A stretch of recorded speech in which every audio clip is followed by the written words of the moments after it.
Good morning, friends. It is Monday, October 5th, 2020. I'm Pastor Thor Ramsey with Center Church.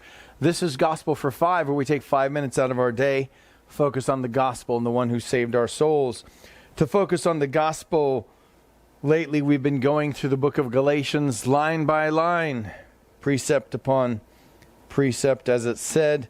Last week we ended with verse 8 on Friday, which I will read to you and then move into verse 9. But even if we or an angel from heaven should preach to you a gospel contrary to the one we preach to you, different than the one we preach to you, let him be accursed.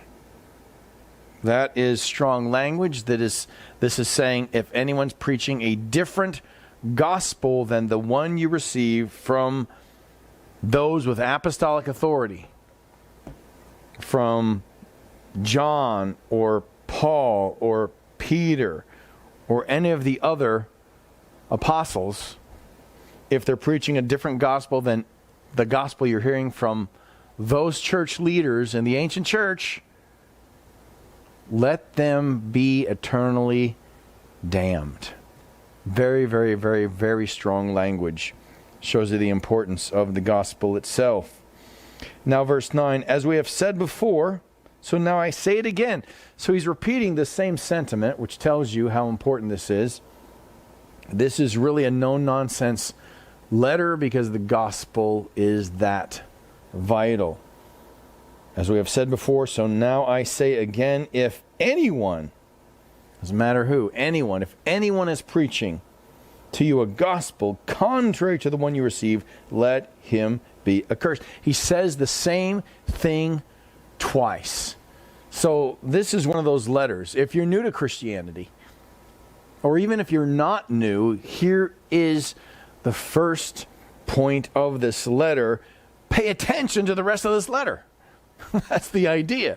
This is so vital. I'm going to go over the gospel.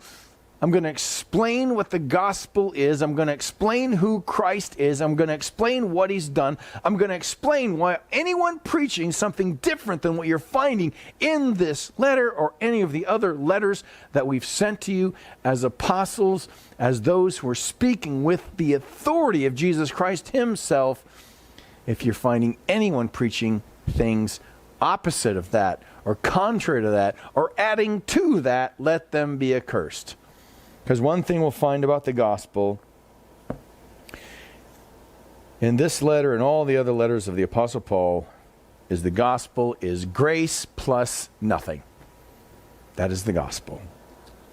Grace, the unmerited favor of God, plus nothing. That really becomes the big theme of this letter. So if you find a gospel that says grace plus something, it's a false gospel. I just happened to watch the first episode of a new series on Amazon Prime called Utopia, which is, well, I can't give a critique of it right now, but the point is this. There was a big scene with the lead actor John Cusack and his pretend family there. It was a great mix of family. It was really great, and they all held hands together like they were about to say grace. And then he looked at a family member and said, whatever their name was, what have you done today to earn your place in this world?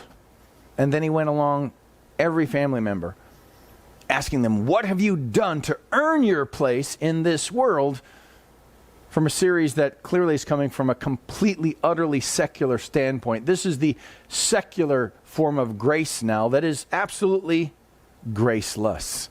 If grace is unmerited favor, this message is the exact opposite. What have you done to deserve your place in this world? It's an extremely arrogantly self-righteous position to take. Our family is doing something to earn their place in this world. Other families are not. We're a superior family.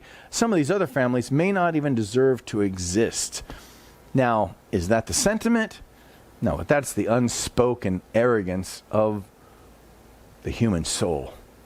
This gospel, if you want to know what's the Christian gospel, why is the Christian gospel so scandalous even today, this is going to let us know. Now, what has God said to you today? And what are you going to do about it?